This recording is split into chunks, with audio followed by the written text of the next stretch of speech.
You are listening to the Why Smart Women podcast, the podcast that helps smart women work out why we repeatedly make the wrong decisions and how to make better ones.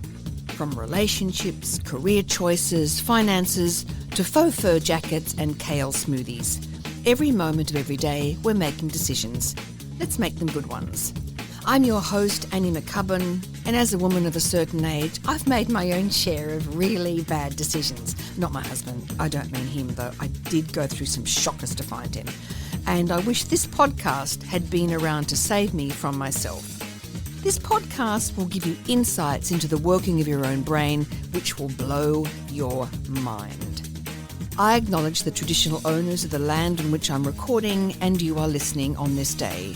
Always was, always will be, Aboriginal land. Well, hello, smart women. If any of you had been listening to the audiobook of Why Smart Women Make Bad Decisions and How Critical Thinking Can Protect Them, which we have played over about the last 10 weeks, you might like to tune in to the next 15 weeks and listen to the audio recording of my second book, which is Why Smart Women Buy the Lies and How Critical Thinking Reveals the Truth. So this is a continuation of the hapless character Kat, how she identifies the flaws in her thinking and finally makes better decisions. If you find yourself tuning in and you are perhaps in episode 3 or episode 4, by all means, go back to episode 1 and follow the narrative because it has a very strong narrative arc. So, relax, kick back, get yourself a cup of tea or a glass of wine and listen to the audio version of Why Smart Women Buy the Lies and How Critical Thinking Reveals the Truth. See you soon. Bye. Chapter 8. How Good Are Margaritas? You were up at Mrs. Hume's having a margarita with Charlotte in the kitchen. Your dream of stylish margarita-drinking neighbours has materialised. It's 5:15 p.m. on a Wednesday, only 45 minutes before permitted drinking time commences. They didn't make you suck on a raisin, did they? Says Charlotte. I went to a wellness retreat once. All the women were trying to lose weight. I was very thin at the time. They all thought I had cancer, and they were still jealous. I had to share a room. I would lie under my duvet at night looking at my phone and drinking scotch. My roommate reported me. They came and tried to take my scotch off me. "What's your problem, Melissa?" I said to my roommate.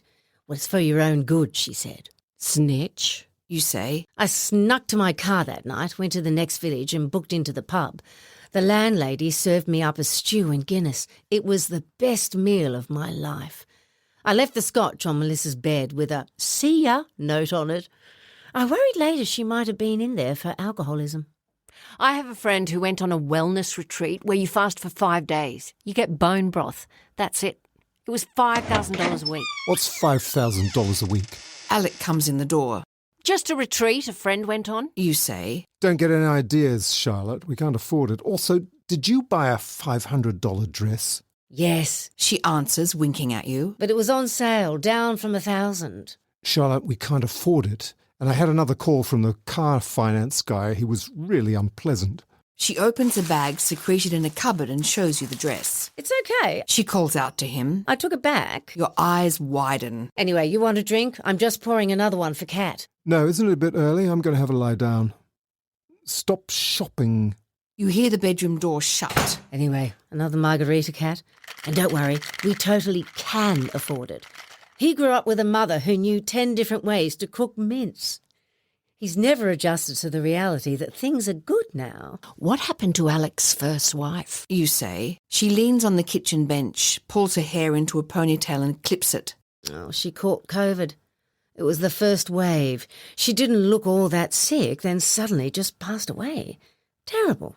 She was 43 years old. No. Yes, Alec was devastated, as were the children. No. God. They were incredibly happy. Apparently she was lovely. It happened early in the pandemic. She was one of the first young ones to die. Oh, God. Yeah, she was terrified of them all getting it. She used to disinfect the groceries before they were allowed in the house. Fair enough. We didn't know then how it was transmitted. Well, she was an anxious person, quite fearful, before the pandemic. She must have been off the Richter once it hit. Don't think that helps. How do you mean? Well, I think your state of mind has something to do with it. It's not the whole story, obviously. Something to do with what? Something to do with whether you get sick or die from COVID. Huh? Obsessive worrying doesn't help anything. That's all I'm saying. Mr. Yi was the most optimistic person I've ever met. It took 11 days to kill him. I just think being negative and fearful doesn't help. We know stress lowers your immune system. It's a microbe, you think to yourself. How's your emotional state going to affect that? Our health is complicated. Mind and body are interconnected. How positive you are, how fit you are, the food you eat, it all affects whether you allow disease into your body, Says Charlotte. Allow disease? Anyway, The front door opens and Will appears. He puts his school bag on the dining table. hi, baby boy. Says Charlotte. He goes to the fridge and pulls out a Coke. Say hi to Cat, Will. He looks at you and raises a hand. Is that the best you can manage? Says Charlotte. He shrugs and leaves the kitchen. Well, that will have to do. I was a shy child. You say. Well, there's Shy and there's Will. Alec has taken him to every child's psych. They say he has social anxiety, traumatised by losing his mother. Trauma seems to be the new black. My wondrous childhood came to an abrupt halt, and I don't have social anxiety disorder. Everybody has some bloody disorder these days, don't they? Well, I get a bit anxious. She makes a dismissive gesture with her hand. Well, you'd never know, so go you. You make a quick mental note to never share your anxious thoughts with Charlotte. This sets you on a labyrinthine quest through your friends and acquaintances to examine who you might have shared your anxieties with and who may be now sitting in judgment of you. Why an abrupt halt? Pretty average story. I lived the high life with my parents, went to the best public school, what you'd call private school. Best parties, best holidays, until Dad laid his eyes on my mother's tennis coach. He left us, had a brand new family. My mother fought him to keep the house, which she did, but he completely cut off the funding. How old were you? 12. Guess what the tennis coach's name was? Tiffany. Oh my God, how did you know? I guess it fits the whole cliched nightmare. Did she have a blonde ponytail? Yes, of course she did. You both laugh and high-five each other. So my poor mother, who was born with a silver spoon in her mouth, had to, for the first time in her life, work out how to survive. How did she?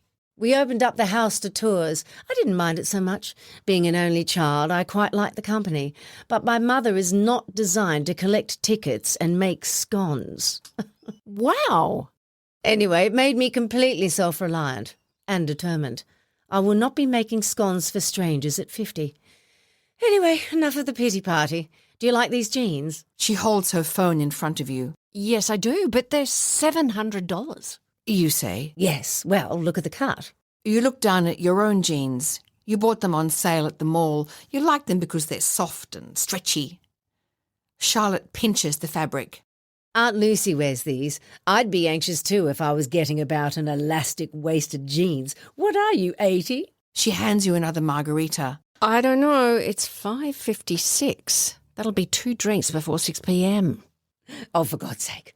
What are you going to do? Sit about in your elastic trousers and wait for 6 o'clock to have a sherry? You both roar with laughter. Demiurgic. The following day, you're wishing you'd been more judicious with the margaritas. Lydia instructs you to rewrite WWS's value statements in the morning. You barely limped through an afternoon of aimless meetings by drinking an organic version of Red Bull that Lisbeth swears by. You're preparing to escape for the day when Gabriel launches himself out of the lift and bounces across to your desk. So how was the workshop? Feeling grateful? It was very positive. The group was... I got a job for you. He interrupts. Right. I'm about to email you a presentation. He looks over his shoulder. Very confidential. Entitled Pathway to Success.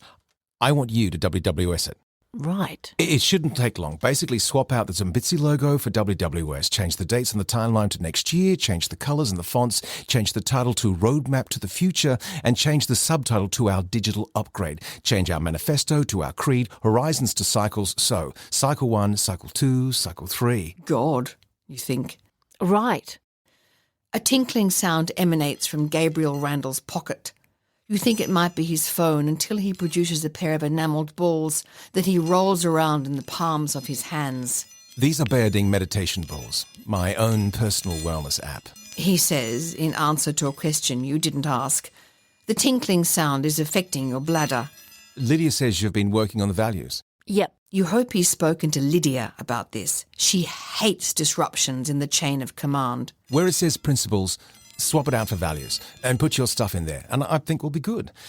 Can I have that by tomorrow morning? You really wish he'd stop the health ball jingling. Yes. And one last thing, you'll need to write this down. You take up your pen. Demiurgic. Demiurgic? That's the sixth value. What? Make demiurgic the sixth value. That's what sets us apart. Demiurgic. Yes. You perform a quick search on demiurgic. Demiurgic relates to a Gnostic deity who is the creative force. Well, yes, if you're being literal. But being our favourite comms girl, you know better than that. You smile at him. Comms girl? Gnostic deity? Jesus. I'll send the prezzo now. It's great having you on the team. He heads to the fire stairs and flashes a winner's smile. Ambient exercise. He says before bounding up the stairs to the executive level. You sit for a moment looking at your notepad. Demiurgic. You grab your bag and head for the lift before Gabriel comes back and asks you to insert Floccinau sine hilli pilification into the mission statement. You run for the bus and just make it. The woman sitting opposite you looks to be in her mid-40s. She pulls a pair of runners from her bag, takes her stilettos off, briefly rubs the underside of her right foot, then puts the runners on. Without socks. You doubt the lack of socks is intentional. Maybe she was getting a child ready for school and she left the socks on the bed. You wonder how far she has to walk when she gets off the bus. You wonder if she questions the culture of the company she works for, a culture that demands she wear painfully high heels.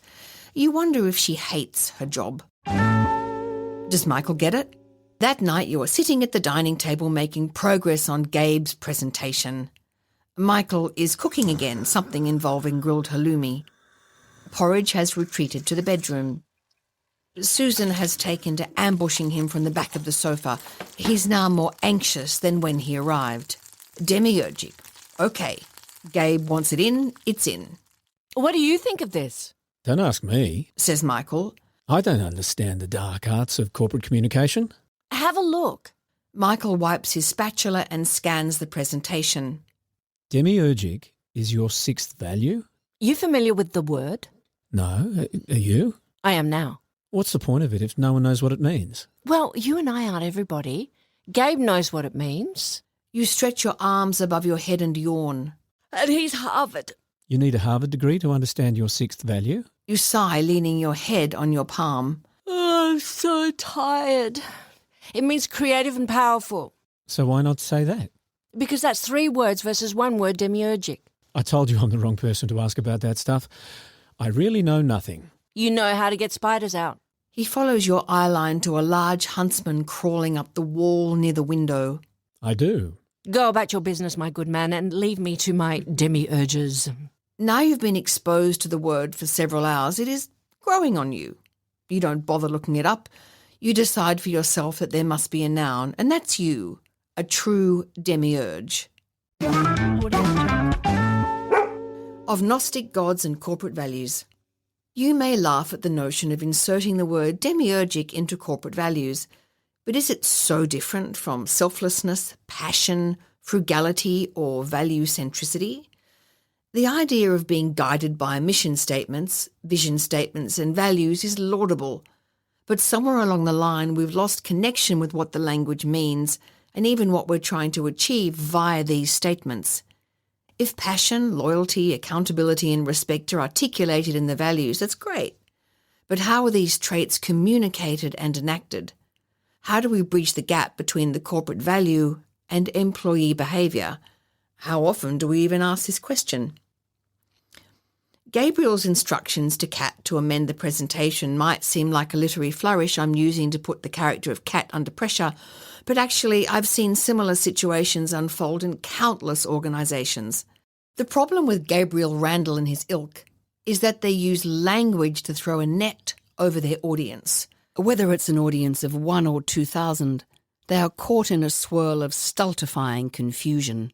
Language should be used to communicate clearly, to inspire, to motivate, to warn. Instead, corporate speak obfuscates, confuses and distracts, all while the speaker hopes to impress. Gabriel Randall is a charming narcissist. His main driver is to be admired. His capacity to truly connect to another person is low. But due to the halo effect, as we saw in Chapter 6, his good looks, square jaw and reputation from his previous placement mean those in charge are unable to see the flaws in Gabriel's approach. The potential ramifications of his unfettered control of the business are manifold. His impenetrable language means nobody understands what's being asked of them. COVID, who needs it?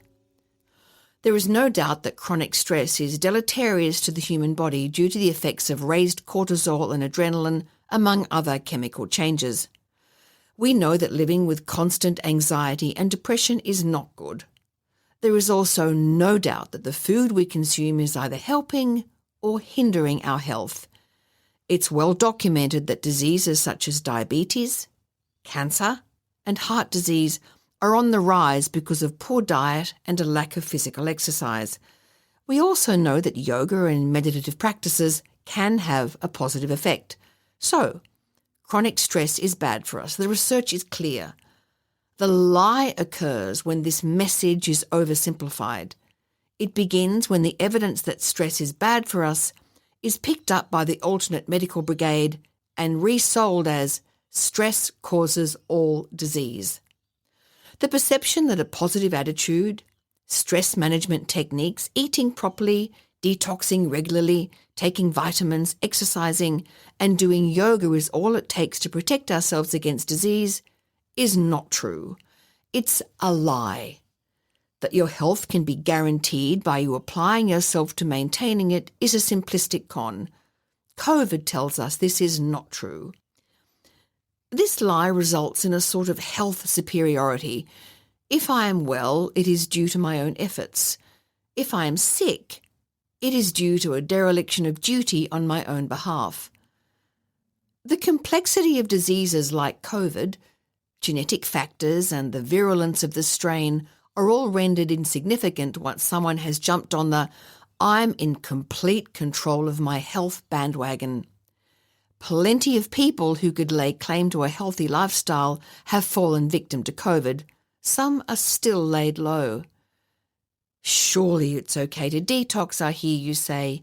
Yes, your liver and kidneys detox you every day. No amount of green juice or lemon detox kits will do it for you. Dietary interventions may or may not afford you a healthier system. What they definitely won't do is protect you against a virus. Alternate medicine's tendrils are so far-reaching that it's easy to assume its message is valid. Influencers have now wrapped their toned arms around AltMed. With a flick of their post-yoga ponytails, they dispense health advice that's endangering consumers' lives. The bandwagon effect kicks in. A lot of people believe it, so it must be true. Anecdotes abound. Sally went off gluten and cured her autoimmune disorder. We don't know why Sally got better or even if Sally got better, but our brains, under confirmation bias's influence, ignore any evidence that throws doubt on the enthusiastic narrative. I keep reading that food is medicine. This is not true. Food is food and medicine is medicine. Of course, we would like to grow older without the use of medicines. None of us want to age pickled in pills. We would all like to avoid diabetes, heart disease and cancer and give ourselves the best chance to stay well. At the same time, if we need pharmaceuticals, we need them. Science has a lot to offer us so we can remain well for longer. Lie detection. Watch your language. Be the refreshing change we are all hoping for. Stun your listeners by using the same language you use when out with friends. An apple a day might help, but you should still see the doctor. When it comes to health advice, don't believe untrained influencers with swishy ponytails. End of Chapter 8.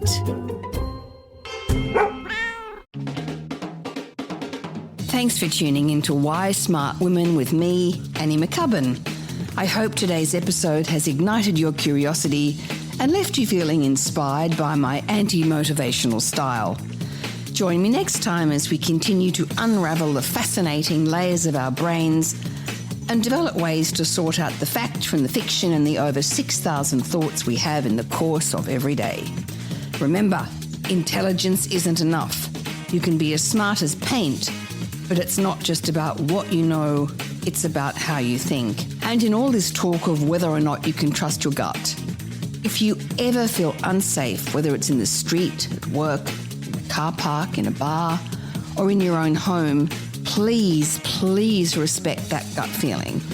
Staying safe needs to be our primary objective. We can build better lives, but we have to stay safe to do that. And don't forget to subscribe, rate and review the podcast and share it with your fellow smart women and allies. Together, we're hopefully reshaping the narrative around women and making better decisions. So until next time, stay sharp, stay savvy, and keep your critical thinking hat shiny. This is Annie McCubbin signing off from Why Smart Women. See you later. This episode was produced by Harrison Hess. It was executive produced and written by me, Annie McCubbin.